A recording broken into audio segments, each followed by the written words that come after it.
दोस्तों Adolf Hitler Munich के bear hall में स्पीच दे रहा है और इसके पीछे एक कॉलम में बॉम्ब रखा हुआ है जो कि फटने ही वाला है। जर्मन कारपेंटर और नाजी के ओपोनेंट जॉर्ज एल्सर ने यह सब प्लान किया था। महीनों से इसने ये लम्हा सोचा हुआ था क्योंकि इसे मालूम था कि हिटलर यहाँ आकर स्पीच देगा। एल्सर ने टाइम फ्यूज के साथ बम सेट किया हुआ था जो 9:20 पर फटने ही वाला था और फिर धमाका स्टेज के ऊपर का सीलिंग गिरा देता है जिससे 63 लोग जख्मी हो जाते हैं और 8 लोग मर जाते हैं। लेकिन हिटलर बच गया क्योंकि वो 9:07 पर ही हॉल से निकल चुका था। इस तरह एल्सर का ये प्लान फेल हो गया।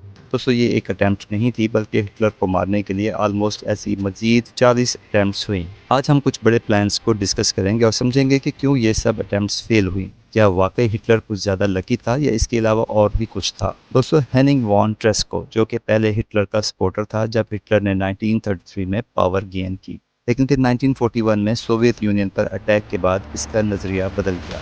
इसने सोचा हिटलर का इन्वेजन एक मिलिट्री मैडनेस थी और इसे ये लगता था कि जर्मनी ये जंग हार जाएगा। इसको ये भी मालूम था कि जूइश पीपल का मास मर्डर हो रहा है। सो ट्रेस्को ने हिटलर को रोकने का सोचा। 1943 में इसने अपना पहला कदम उठाया।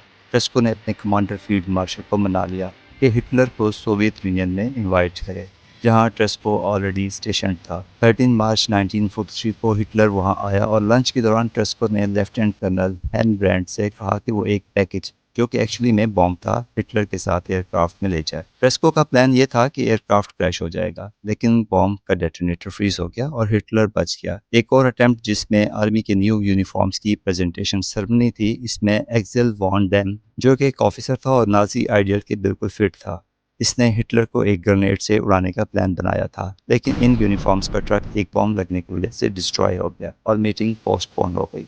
एक महीने बाद वॉन डैम खुद भी जख्मी हो गया और उसकी टांग काटनी पड़ी।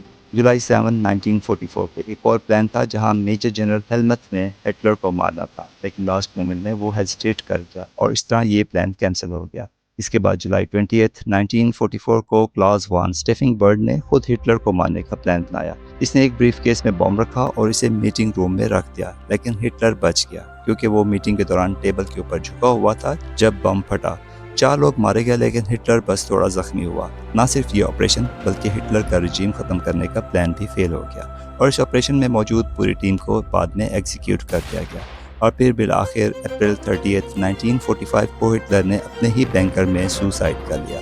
हिटलर हर वक्त अपनी सिक्योरिटी के लिए इंतहाई कॉन्शियस रहता था। इसके ट्रेन बॉडीगार्ड्स, सीक्रेट रूट्स और कॉशियस ट्रैवल प्लान्स इसको हमेशा बचाए रखते थे।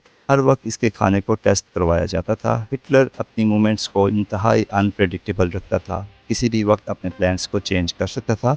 ये सब वो टैक्टिक्स थे जो इसको असैसिनेशन अटेम्प्ट से बचाते रहे। हम कभी नहीं जान सकते कि अगर कोई असैसिनेशन सक्सेसफुल हो जाती तो हिस्ट्री कैसे बदलती। शायद रिजीम का कोई और लीडर हिटलर की जगह ले लेता। हम ये सब कभी नहीं जान पाएंगे।